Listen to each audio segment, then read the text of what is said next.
Morbide, vingtaine de morts et 90 autres. Fou a violemment heurté des piétons qui tentaient de traverser la route. L'accident s'est produit. 17 morts sur non-route en moins de 24 heures. La série noire Au pays de la Teranga, les routes tuent plus que le cancer, plus même que le coronavirus. Les chiffres font froid au dos. Plus de 600 morts enregistrés chaque année. 80% provoqués par une négligence humaine, selon l'analyse d'experts en sécurité routière.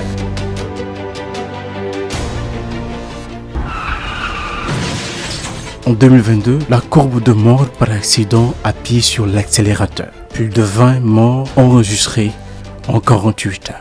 C'est une question assez complexe à traiter parce qu'il y a beaucoup d'éléments qui entrent en jeu, notamment le nombre de policiers déployés sur les axes routiers, sur les différents axes routiers, la relation aussi que ces agents de police ont avec les différents chauffeurs, les différents conducteurs.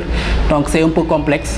Mais en 2020, le 31 décembre 2020, si vous vous rappelez bien, le président de la République, dans son grand entretien accordé à la presse au palais, avait dit que 700 Sénégalais perdaient la vie sur des accidents routiers chaque année au Sénégal. C'est le président de la République qui parle.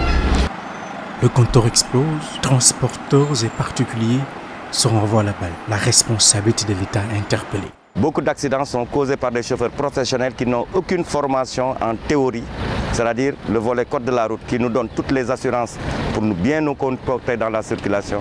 Je pense que c'est la cause fondamentale des accidents. Ce directeur d'auto-école trouvé sur le parking du stade Léopold Sédar Senghor en pleine séance de formation. La circulation est un espace de communication sans parole. Tu n'as pas besoin de dire du haut de ses 30 années d'expérience, s'érige en bouclier contre ce qui désigne la mauvaise qualité de la formation délivrée par les auto-écoles comme facteur explicatif de la recrudescence des accidents. Rectificatif pour rectificatif, ceux qui sont formés sur ce terrain, là où nous sommes présentement, ils ne sont jamais impliqués dans des cas d'accident. Tous les cas d'accident dénombrés dans ce pays sont à l'actif des conducteurs professionnels qui ne connaissent même pas la direction ni l'établissement auto-école. Tout n'est pas parfait, tout n'est pas clean. Donc je ne vais pas me targuer de dire que voilà, les auto-écoles forment à 100% d'une manière positive. Non, il y a des lacunes, il y a des déchets et il y a des travers dans les auto-écoles. Ça, je le reconnais. Pour sécuriser le circuit de délivrance de ce diplôme, l'expert en sécurité routière propose l'utilisation des langues locales. Il faut une ferme volonté. Pourquoi cette ferme volonté? Faisons appliquer ce qu'on appelle l'application audiovisuelle.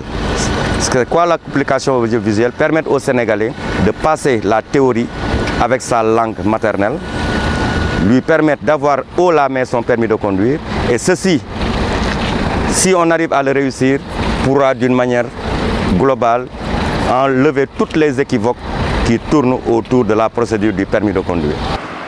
Face aux échecs des programmes de sensibilisation, l'État du Sénégal compte jouer sa dernière carte contre ce phénomène. C'est celle des permis à points. En attendant son application, cette loi, votée à l'Assemblée nationale, suscite déjà beaucoup d'espoir. Le permis à points peut être une solution. Le permis à points, je dirais que c'est devenu une demande sociale. Si on n'arrive pas, à partir de la sensibilisation, à partir de la formation, essayer de régler le problème de l'insécurité routière, mais c'est normal qu'il y ait des sanctions. On ne peut pas parler d'autres sanctions plus efficientes que la sanction imposée par le permis à points. L'état des routes,